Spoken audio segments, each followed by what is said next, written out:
Ask the children to take turns reading sections of the text, correct their pronunciations at appropriate timings, and drill them in pronouncing the words correctly. The following words would require special attention in terms of articulation. Exist, ये वही इसमें rule apply होता है honourable teacher, जो explain में exist नहीं कहने देना आपने बच्चों को. प्रोडक्ट, डिवाइस नहीं है ये लफ्ज, डिवाइस. प्रोसेस, अब इसमें ये नाउन है और इसमें 2 पॉइंट्स इंपॉर्टेंट हैं इसके प्रोनाउंसिएशन के मामले में. एक के PR के बाद जो O है उसकी साउंड साउंड है, सो प्रोसेस नहीं कहा जा सकता. और दूसरा इसमें इंपॉर्टेंट जो पॉइंट है वो ये है कि स्ट्रेस C पर है, so will be pronouncing the word as process. और ये प्र की जो आवाज है ये आप याद करें, मैंने बड़ा जोर दे के आपको जो वर्ड प्रोनाउंसिएशन है उसमें बताई थी कि ये प्रोनाउंसिएशन नहीं है, प्रोनाउंसिएशन नहीं है वगैरह वगैरह, ये है प्रोनाउंसिएशन. इसी तरह ये वर्ड जो है ये है प्रोसेस. इंस्ट्रूमेंट, वही मंट वाली आवाज आपको मैं याद दिलाऊंगा. इंस्ट्रूमेंट, डिफरेंट, एंट नहीं बोलना, ये जो RENT और MENT है इनकी जो साउंड्स.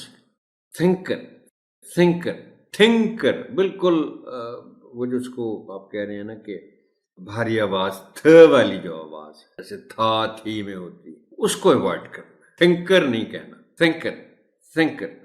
यूजफुल, ये जो इसमें वर्ड का पहला हिस्सा है USE, देखें ये है, आपको याद होगा मैंने आपको बताया था किसी स्टेज पे, ये एज वर्ब इसको बोला जाता है यूज और एज अ नाउन इसको बोला जाता है यूज. तो यहाँ फुल से पहले ये चूंकि नाउन के तौर पर इस्तेमाल हुआ है इसलिए इसे पढ़ा जाएगा यूजफुल नहीं पढ़ा जाएगा यूजफुल.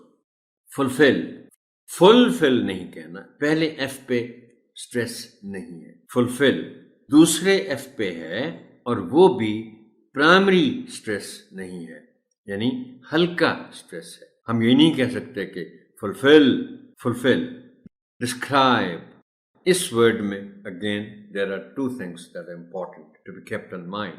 वन इज कि इसकी जो पहली DES की जो साउंड है उसको आप डेस पढ़ेंगे और जो फिर आगे RIB की आवाज है उसको I की आवाज के साथ बोलेंगे. So it will be describe, not describe, बिल्कुल नहीं, डिस्क्राइब. कैरीड नहीं कह सकते. बच्चे जिनको नहीं मालूम वो शुरू में ऐसा कह सकते हैं, but you will be there to correct them. Carried. Communication, इस वर्ड को और कुछ तरह लोग बोलने के आदी होते हैं. मुझे याद आ रहा है, आई हैड अ फ्रेंड जिसको मैंने बड़ी दफ़ा करेक्ट किया लेकिन वो हर दफ़ा कम्युनिकेशन ही कहता था. कम्युनिकेशन. इट्स, देखें जो ओरिजिनली जो वर्ड है और वर्ब है दैट इज कम्युनिकेट. तो उससे फिर ये नाउन बना कम्युनिकेशन.